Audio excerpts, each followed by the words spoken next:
Hello. Do we like this little ambiance that we have going? I don't have any makeup on today. Maybe it's laziness. Maybe I'm promoting the clean girl aesthetic. Maybe it's minimalism. Did you ever think about that? Anyway, it is June 2025, which means the first half of the 2020s is officially over. It's done.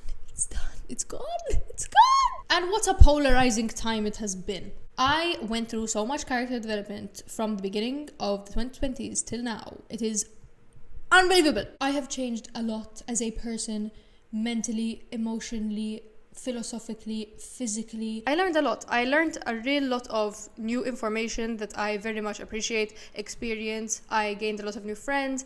I gained a lot of different perspectives that I probably would not have been exposed to. I've also lost a lot. I lost my entire high school experience to COVID.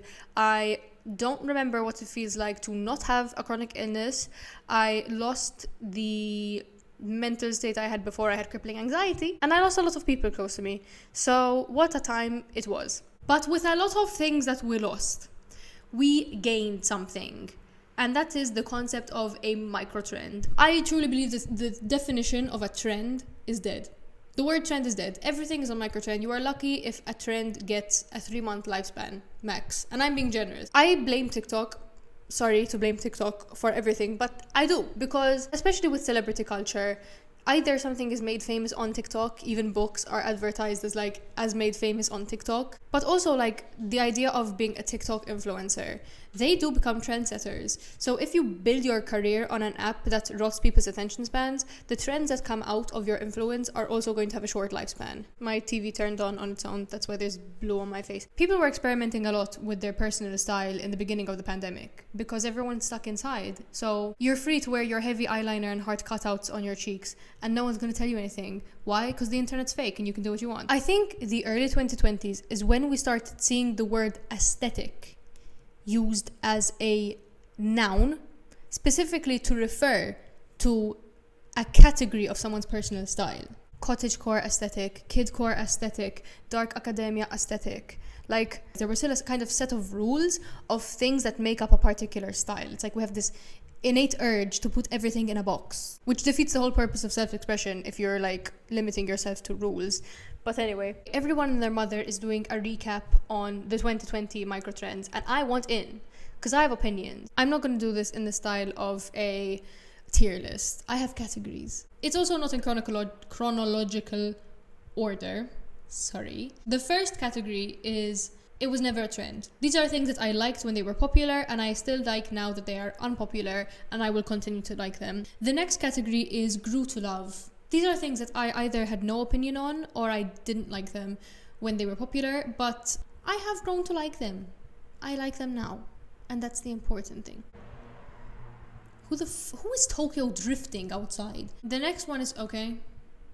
It's okay. I don't really have an opinion about these. They don't hurt me. They don't spark joy. They don't not spark joy. Maybe I like them, just not on me. And the final category is ew, I hate it. I think they were ugly then, I think they were ugly now. This is not restricted to fashion. There's also some other non-clothing related trends sprinkled in this list. But let's get into it. First, we have bag charms. Oh, I love a good bag charm. I've always loved bag charms. I've loved, since I was a child, dangly things, decorative things. I love decor fashion. I love character charms and these chunky things. I think it's such a great form of self-expression. So I really like that bag charms and cute, childish bag charms are more socially acceptable. So now I don't look like a weirdo when I do it. I have Pom Pom Pudding and My Melody on my bag. Why? I love them. I think that keeping bag charms is a very nice practice. What I don't like, however, is that it is kind of policed in the way that it's done. I like the activity of people putting charms on their bags. What I don't like is the fact that some people are picking and choosing what charms they put on their bag by how trendy they are. It defeats the whole point of having a bag charm, in my opinion. I think a bag charm should say something about you. But if you are walking around with a labubu, I don't know anything about you other than you are a sheep, or maybe you just like labubus, but you know what I mean. Pick something you like, So yes to the activity of putting bag charms on your bag, no to no individualism. Next item on the list is the strawberry dress. I want this dress so bad. In 2025, if I could afford it, I would buy this dress. It is so cute. There's literally nothing not to like. It was so in demand at the time that the people wanted a black dress, and they made one. And they were a hit. They were both gorgeous. I understand why it's not super popular now, whereas like minimalism is in, and the bright glittery strawberries don't scream minimalism, but I don't care. I think it's cute. And not just that, it's a high quality dress. It sits well on everyone's body type. Like, it was a thing that everyone of all different body types was wearing this dress, and it sat well on them, and it's made ethically. Like, I feel like these are all things that should allow it to thrive in 2025, but because it was so heavily associated with the cottagecore aesthetic, that was its window. And if you're a real fan, you'll know that there are more fruits. More fruits have been released. There's a lemon dress, a blueberry dress, it's so pretty, a watermelon dress in green, a cherry dress, and it's light blue and red. It's a perfect color combination. The only one that's missing is an orange dress. Imagine an orange dress with little orange slices. That would be so cute. A raspberry dress. Oh my god, we'd have the entire strawberry shortcake cost. I need to become a millionaire so I can have every single color of the strawberry dress. Next is roller skating. Ooh, I love roller skating. I used to rollerblade as a child, and then I stopped doing that. I think there was always a little voice in the back of my head telling me to pick it up again. Suddenly, COVID hit and people were trying to pick up all different kinds of hobbies, and one of those hobbies was roller skating. And I saw those disco girls rolling and I caved. I bought a pair of Rio rollers for €100 and I used them for about 2 years. They were okay. The fireworks are outside. They're amateur skate, for sure. They're very stiff. Like, if you want a lot of ankle support, great, because they give you no freedom at all. But they were a good skate to start. And about 3 years after I bought my first pair of skates, I bought my second pair of skates. And I committed. I was like, if I'm gonna buy a second pair of skates, I'm going to buy the best ones I can find. And I found Moxie lollies, and I love them. I'm gonna include videos of me skating in my Moxie lollies. I could cry because they are like I'm so happy. They're in my top 3 purchases I've ever made for myself, for fun. Moxies are expensive, but in a way, the fact that I spent so much money on these skates was the main motivator for me to continue. But apart from that, I love them. It has the perfect support or lack thereof on my ankle where I can do my little dance moves. It's so good for my mental health. Like, I've gone skating when I'm feeling really upset and angry, and it just helps me feel so much better. I don't get as much chance to do it now because the conditions in Malta are not very favorable for frequent roller skating. There's not many places to do it. The roads themselves are not forgiving for skating, but I'm very, very happy that I started skating and that I continue to skate. It's a great hobby. I really love it, and I would honestly recommend it to anyone who is considering getting into skating. During the TikTok era, Impala skates were huge. I don't personally own a pair of Impala skates, but I know people who do, and they're a very good, like, budget-friendly roller skate. As in, you're gonna see it and be like, it's not budget friendly, but for roller skates they are. They're a decent quality skate for the price that they are, and I understand why they're so popular, and I know people of all skill levels who use them. So yeah, the problem is, because of course there's a problem. The problem was that companies that don't specialize in making roller skates were making roller skates, and they were making poor quality ones. And a poor quality skate, this is the reason they're so expensive, a poor quality skate will put you in the hospital. There were the popular YRU skates. They were a very popular budget skate. This is some skate anatomy, and this is in general how to identify a good skate versus a bad one. The thing between the 2 wheels, those are the trucks. Those need to be made of metal, because when you are skating and you go to turn, you're putting weight on whichever side you're going to turn on. But if they're made of plastic, like the YRU ones were, when you go to put weight on that wheel, the plastic will bend, because that's what plastic does. Then the space between the bottom of the boot and the top of the wheel decreases and decreases and decreases because of the bending plastic trucks, and then they will make contact. Friction happens and you fly. So the activity of roller skating, great. Unfortunately, because it became a trend, companies were capitalizing off of it and making skates that could injure people. Hi, this is Editing Greta. So apparently it completely slipped my mind that this was actually a partnership between YRU and Dollskill. I guess I forgot because I've been following YRU for a while and I thought you could just buy everything from their website, but apparently they did also partner with Dollskill during this like roller skate era. And then it kind of sent me down a bit of a rabbit hole. I found this Reddit post asking about this particular pair of skates, which look like the Dollskill ones and they have the same like plastic shocks, but it is not a YRU skate. This is just a random pair of skates that you can also find on Dollskill. Well, you can't anymore because they stopped selling roller skates, but yeah. So then I started looking at some of the other roller skates that they used to have on their website when they still made roller skates.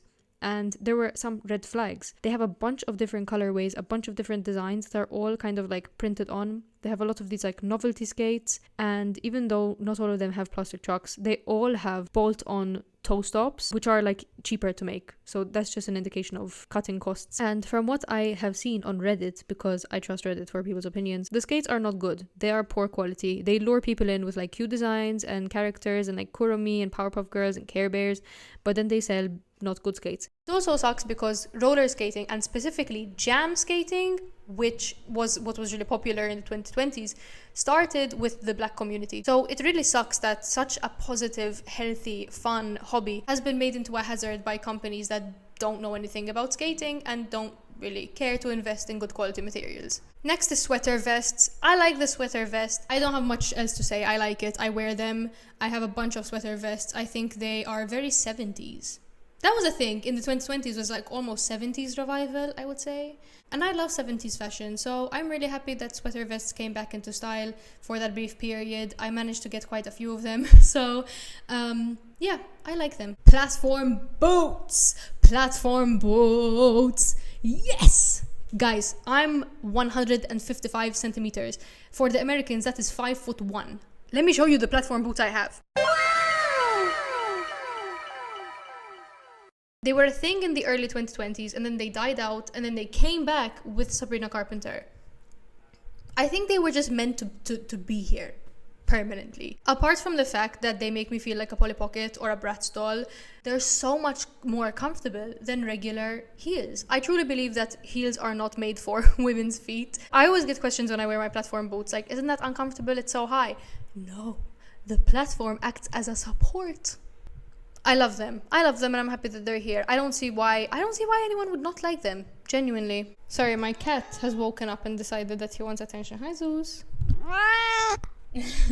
Hello. Oh, he's in like this devilish mood where he wants attention like aggressively, and if I don't give it to him now, he will bite me. The next micro trend is matcha. Matcha has been in East Asia and it's very, very popular for centuries. It never had like a peak and fall off. It's just always kind of been a staple, especially in Japan. What is a microtrend is how popular it has suddenly become in the West, where it's in everything. There's matcha everything. I'm not gonna lie, I hate the idea of like a matcha tiramisu where they put like full on matcha powder on the top. Like, have you ever tried matcha powder? It's bitter. But why is it in this category? I love matcha. I really like it. It tastes so good. I went to Japan when I was 14 and I came back and my mission was to find matcha and it hadn't arrived in Malta yet. But then there was like this Asian supermarket that popped up and I was buying it in bulk. It gives me auditory hallucinations before I sleep. I don't care. Matcha does not give you auditory hallucinations. I just have really bad reactions to caffeine, and contrary to popular belief, matcha has caffeine in it, so but I really, really like it. So I still drink it occasionally. There was this whole thing of like matcha in a tube. It's a powder that you mix with water. How much more simple do you need matcha to be? I think it's gonna make people really sick of it and resent matcha and make it harder to find again. It's already hard to find now because of the craze, and now it's gonna be harder to find once it falls off and it's no longer supplied anywhere.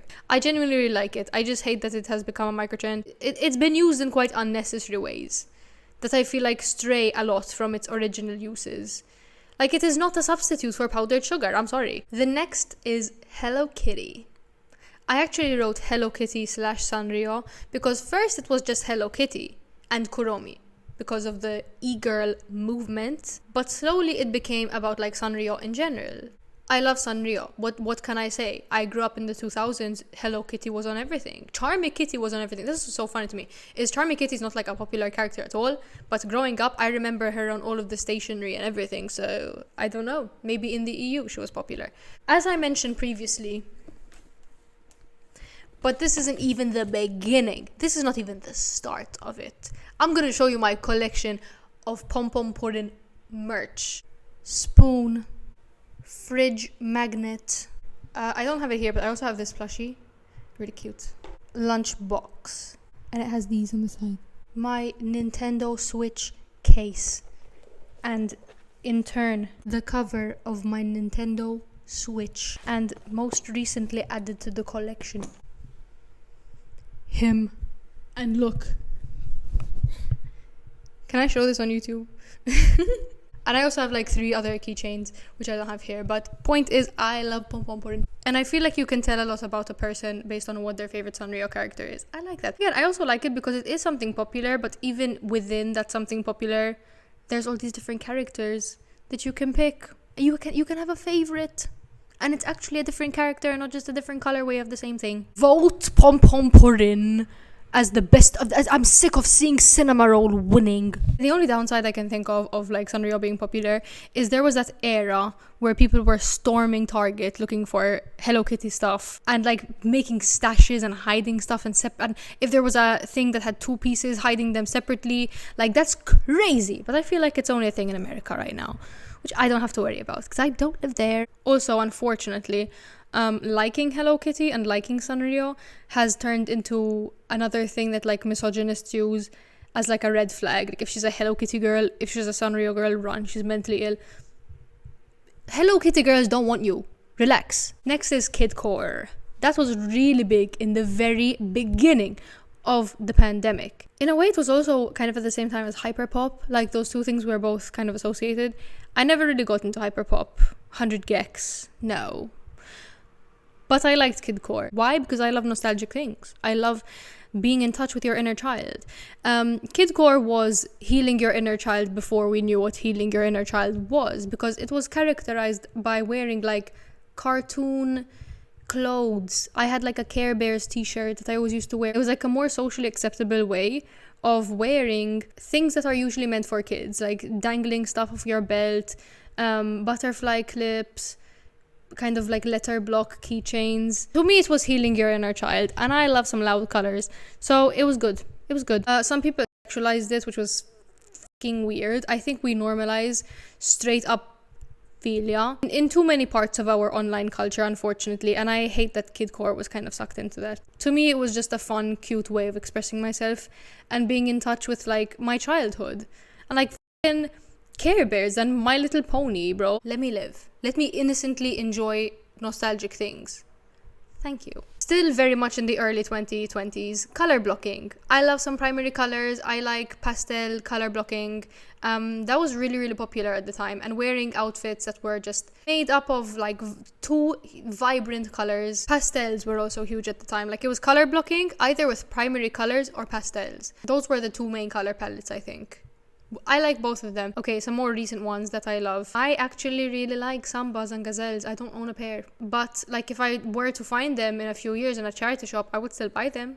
I think the silhouette is super cool. Like I'm someone who usually likes chunkier shoes, but for trainers, I like the compact look, you know? I always really liked like Freddie Mercury's shoes.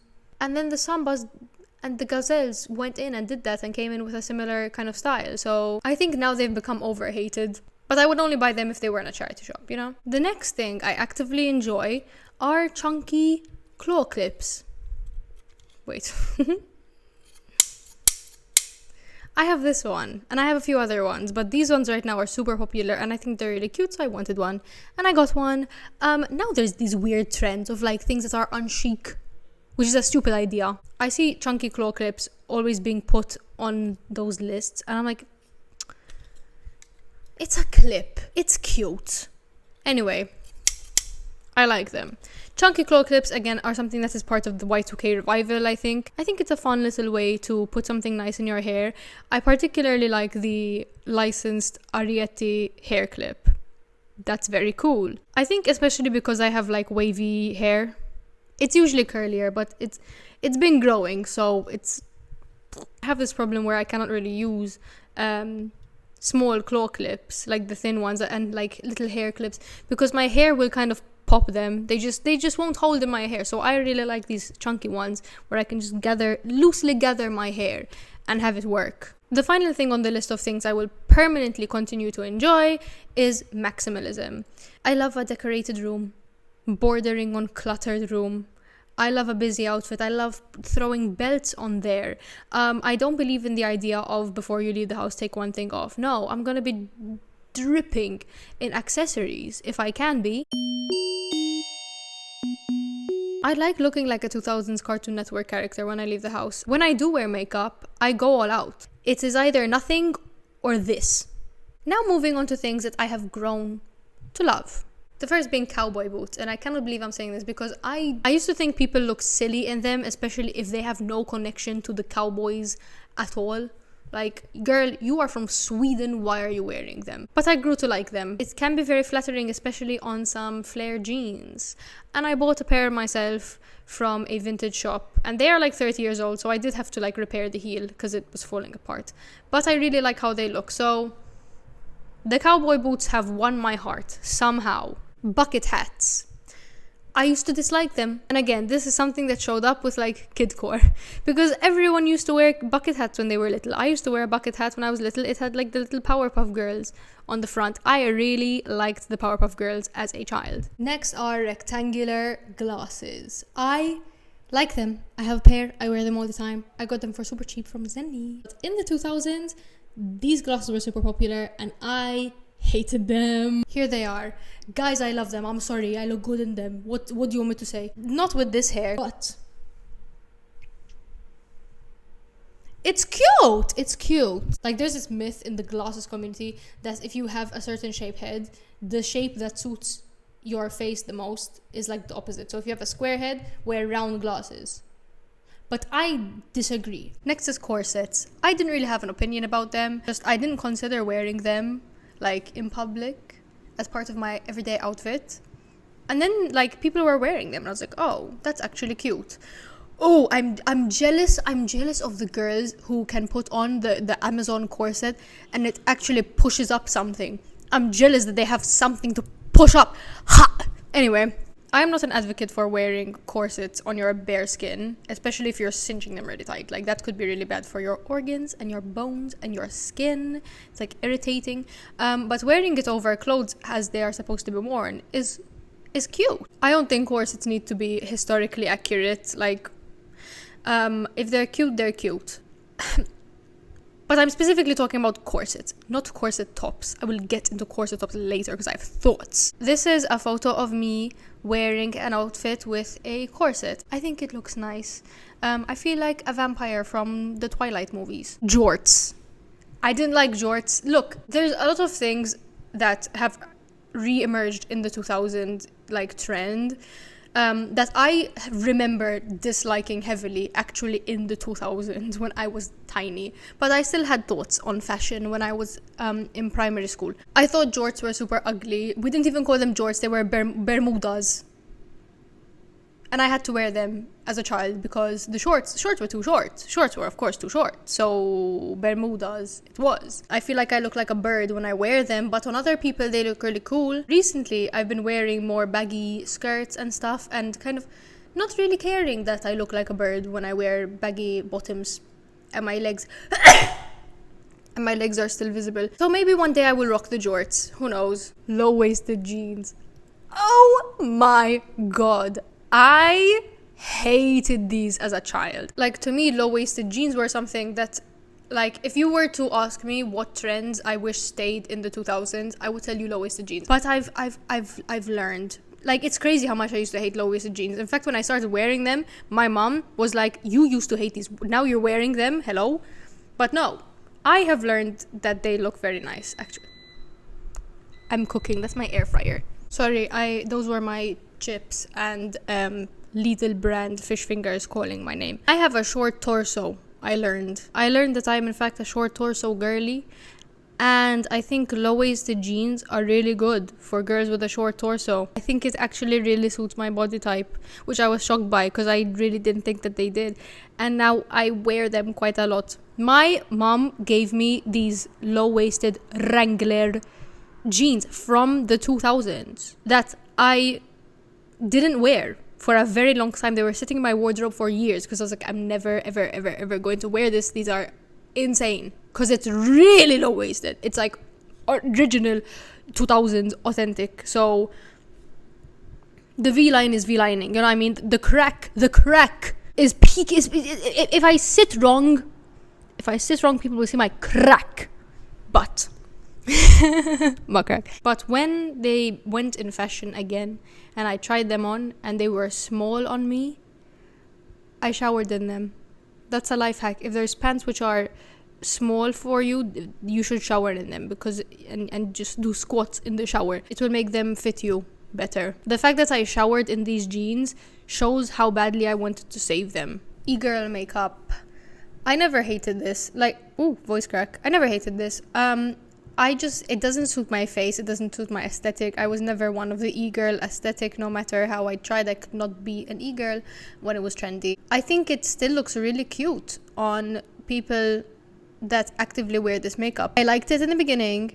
Then I started to dislike it because everyone was doing it and it was associated with like porn and exploitation and specifically like the sexualization of minors because of people like Belle Delphine. I have separated it from that connotation and I can appreciate it for the style that it is. Okay, now we get into the category of things that I'm like, okay, I don't really care about them. The first thing is the House of Sunny dress. This one in particular. I never got the hype. I never got the hype that it was like the most gorgeous dress ever at the time. I also don't know why it's super hated now. I don't know anything about the brand House of Sunny. So if there's something controversial with them, I don't know about it. I'm just talking about the dress itself. Like the pattern it's okay.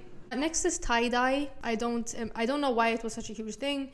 Probably because people were doing it themselves at home. So it was part of the like bundle of hobbies people were picking up during COVID. Checkerboard patterns. They're okay.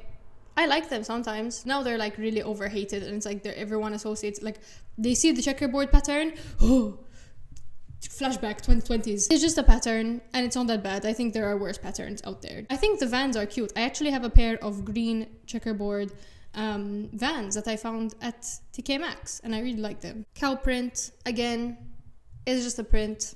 I think it's nice on some things and ugly on other things, but that literally goes for every pattern. But every time I think of the Strawberry Cow song, the hairs on my back, on the back of my neck starts to raise a bit. The dyed bangs, again, neutral about them. It is very associated with like e-girls, but when I separate it from that, I think it looks good on some people. I wouldn't get it myself. I don't think it suits me, but maybe on other people. The Visco girl aesthetic. There was that whole era where it was like Visco girl, hydro flasks, Crocs, or like the Birkenstocks and the bracelets with the shells and the necklace, like I don't know, maybe it's because I'm Maltese and I've never interacted with Visco girls in the wild. Like they weren't really a real thing. Bows, this recent coquette thing, I think they're actually quite cute. I don't love them, but they're cute. They remind me a lot of like Lolita fashion. They're just a cute little thing to tie on the outfit. I don't understand putting a bunch of bows on a shirt. I feel like the whole point of a bow is that it's an accent and not a dominating like accessory. Blind box stuff. I'm not gonna lie, like I have things that are from blind boxes, definitely. I just don't see why it's suddenly become like such a huge trend, I guess, why people are obsessed with it. I mean, in a way I understand because gambling, but what about the 2025 year has made it such a thing? Like it was a big thing with toys in the 2010s and then it fell off. And then stuff like Sunny Angels and Labubu's and variety shops like Miniso and other places. Oh, that's what we have in Malta. I don't know what else there is. Kind of went on the rise and started showing, like, having blind box stuff. So I guess it became popular. But I don't know. I'm quite neutral about blind boxes as a whole, as a concept. I don't seem to think it's the end of the world like some people do, but I also don't think it's this incredible, amazing, thrilling experience to like go and get a blind box. I will probably make a video, however, about this trend of blind boxes and it being gambling, but everyone's done that, so maybe not. Who knows? Now we're getting into the fun part, which is the category of things that I hate. And I always hated them. Yeah! This category is yeah! Okay, so first is the Uggs revival. Oh my god. I was thinking about this. I was like, oh my god, we've done the 80s, we've done the 90s, we've done the 2000s, the next the 2010s. And I started thinking, oh my god, the mustaches, the owl necklaces. I kept all of my stuff from the 2010s just in case. Those weird shirts with multiple patterns and like and washers, like metal washers in the clothes that make it impossible to wash. And the Uggs, I was like, oh my god, the Uggs are coming back. And I don't like the short ones. Who knows, maybe you'll catch me wearing Uggs and this will all mean nothing. The clean girl aesthetic. It started as a good thing, right? Because it started as a response to overconsumption, but it very quickly morphed into a thing of shame. Like shaming people who were not part of this clean girl aesthetic, shaming people who did their makeup in a certain way, shaming people who did their hair in a certain way. Because if you look at some of the trends that form part of this clean girl aesthetic, it's always like slicked back, ponytails, dewy skin. So it's just simply not inclusive, even for people who just naturally have different skin types. Like, you cannot really promote, in my opinion, an aesthetic that makes it seem like it's your fault for your hormones. Because then it was this whole thing of like dewy skin, which first of all is harmful because you are over exfoliating and that's not good for your skin. But also, it doesn't matter how much you take care of your skin. Your hormones are something you cannot control. And us as women, most women, our skin depends a lot on our hormones. Like, you can put as many skin products as you want, and then one day randomly your hormones are gonna decide that you are gonna get a massive cyst right here where everyone can see. And the idea that it is anyway your fault for not doing like an insane skincare routine, and then it also like defeats the whole point of it being against overconsumption, because part of the clean girl aesthetic is like a multi-step routine. I don't know, it feels very performative because it's supposed to be like against mental health, clean eating, exercising and stuff. It's like people have depression, and there's an aura of shame around the clean girl aesthetic that changes it from like an empowering thing to a kind of mean girl regimen that is very exclusionary. I can't speak. Labubus. I don't understand. I don't like them. I think they are ugly. I'm sorry. I think they're ugly. You will not catch me buying a Labubu because, I don't know, I feel like again, as I mentioned, I like a good blind bag, but of something that I actually like. I don't understand the idea of jumping on something because it's a trend and it's something that's like, it's I don't think it's cute. And I understand it's supposed to be like ugly cute, like it's cheeky, but I just think it's a bit ugly. And I'm not gonna cave into buying one just because it's a trend. And the prices that I'm seeing them go for are insane for what they are. Reselling will kill every hobby, and I will talk about that in my potential gambling video. The fact that reselling has killed every single hobby. It's killed Pokemon cards, it's killed Littlest Pet Shops, it's killed Bratz dolls, it's killed any kind of collecting that becomes popular at any point, and it's gonna kill Labubus. Corset tops. Remember how I said I like corsets? I don't like corset tops because it defeats the whole point of a corset. The point of a corset is to cinch you. What cinching is being done by a tank top that goes down like this? It's giving Hamilton cosplay. Bloomers, I think these are hideous. I don't know why they were ever trending. They're granny panties. They're granny panties, or they're like baby panties, which is worse. It's like old-timey baby underwear. There's a very babyish aesthetic. Even the way they are worn is usually with like bows and stuff. And I totally understand that wearing bows and cute feminine things doesn't make it infantilized and doesn't make it sexual, because Lolita fashion is not sexual. Bloomers. I would not wear them. A lot of my life was being infantilized. I would not be doing myself any favors if I went out in bloomers. Those leather motor boots, I think they're really ugly. They're clunky in the worst way possible. It's like almost a cowboy boot, but the end is like round. No, it seems like the type of boot a character from SpongeBob would wear. And I wouldn't see myself wearing them. And the last thing on this list, the old money aesthetic. Bro, how many times is classism going to be trending on TikTok? It's literally nepotism and inherited wealth. And why are we idolizing that, really? Why are we idolizing that? Like, it started from this idea of separating old money and new money, because new money is tacky. People who make their money on their own spend it and they buy brands and stuff, and there's this whole like negative connotation with people who are self-made. It's crazy because it's the same wealth, but one is seen as like lower class. It's crazy. There's classism and elitism in the rich people community. It's so out of touch. And then there's so much gatekeeping, because if you want that old money aesthetic and you go to buy clothes that look old money but are fast fashion, then people will look down on you. You cannot convince me that old money is just an aesthetic and you can somehow dress old money if you are not in fact old money. It's gonna be elitist as long as it's around, and I'm sick of it. Ciao. Bye. This is why I'm really going through it, and I left it for last because I feel like it's quite a negative thing to have a whole category of things I hate, but I have to mention them. Anyway, that is my recap of the microtrends of the 2020s. Let us hope that the world doesn't end in the next 5 years. I have left donation links for Gaza and Ukraine in the description below. People need the money more than I do, and I have fact-checked that they are in fact reliable donations, because you would be surprised how many people are complete scumbags who scam people to make money off of people who just want to do good. So yeah.